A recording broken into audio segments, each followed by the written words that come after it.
What's up, guys? Daemonxel back again with another Eve Frontier video. It is Wednesday, which means it is patch day. We have the new patch notes and exciting changes have been made to the turrets, as well as the rollback of the previous patch, as well as a retraction from my video yesterday. Let's talk about it.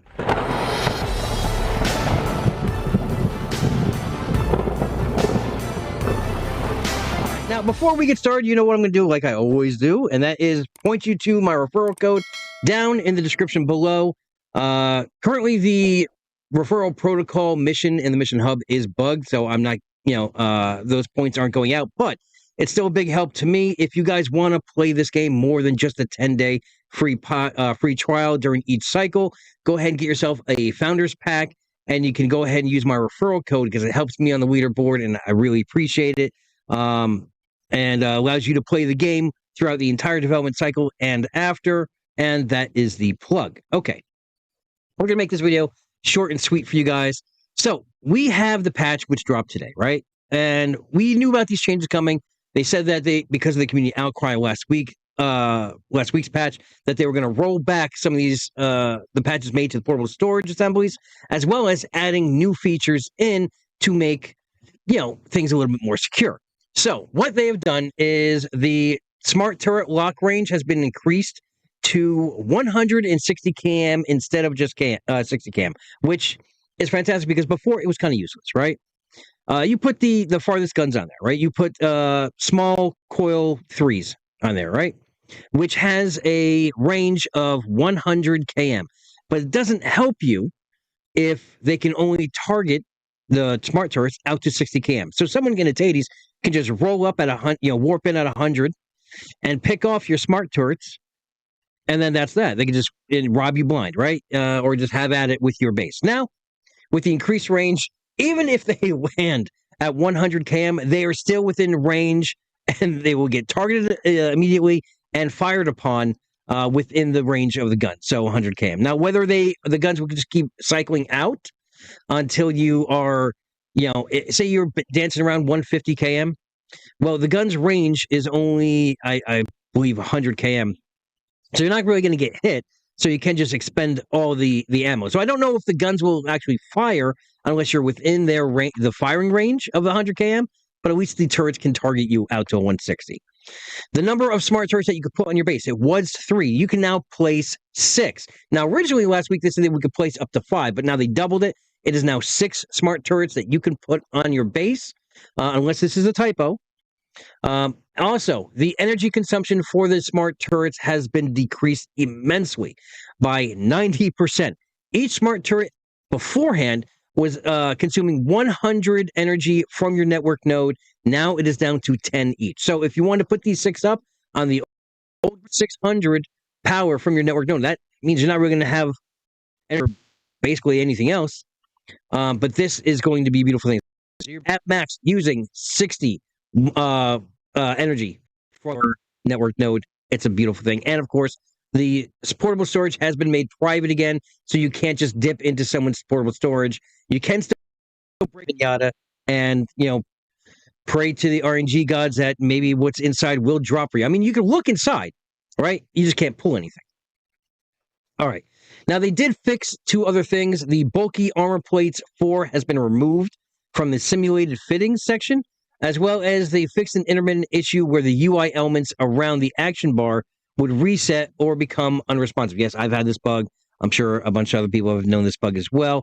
And that is basically it on the patch notes. It's short, it's sweet, it's really good changes, and it's going to make base raiding a little bit more challenging, a little bit more fun.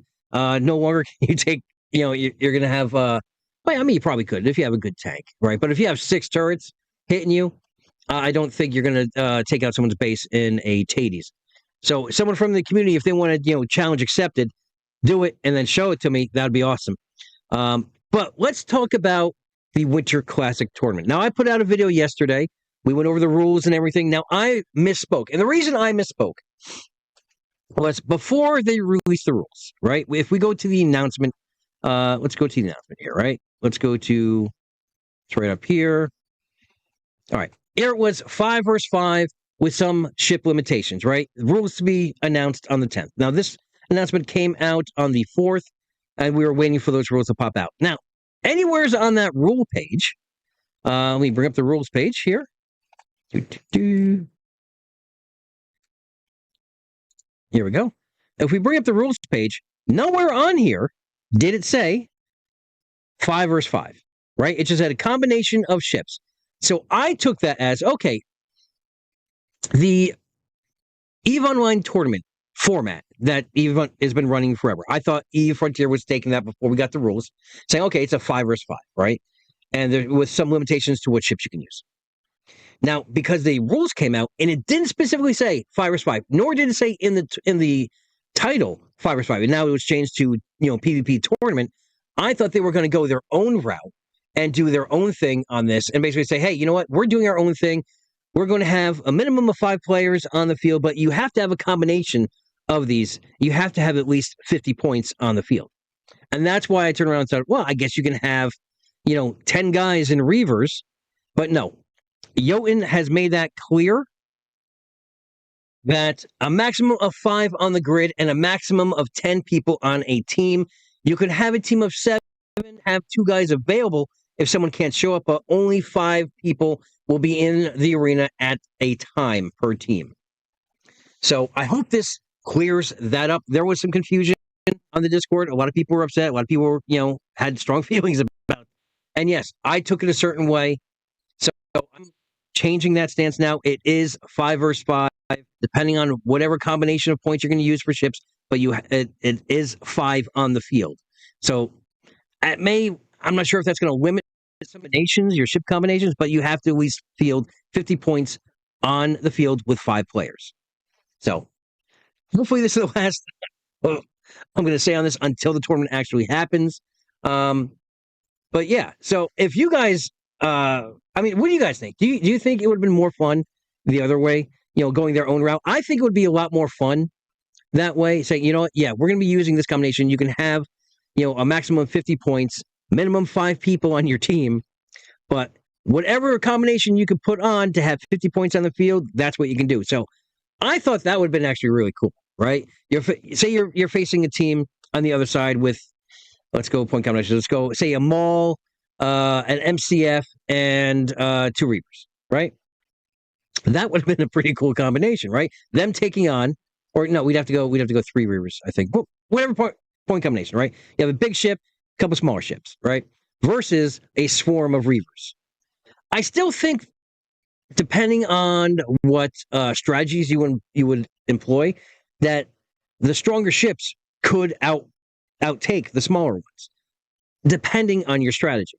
And that's where strategy and tactical prowess of your FC is going to play in this arena. But now, again, it's back to the normal EO 5 versus 5 regulation rules, just with these ship points. So, until I talk to you guys again, I hope you found this entertaining, informative. I hope I cleared this up with my confusion, and I do apologize for those rules, but that's how I took it when I read it. But I'm glad Jotun came through and gave us no, this is what it is.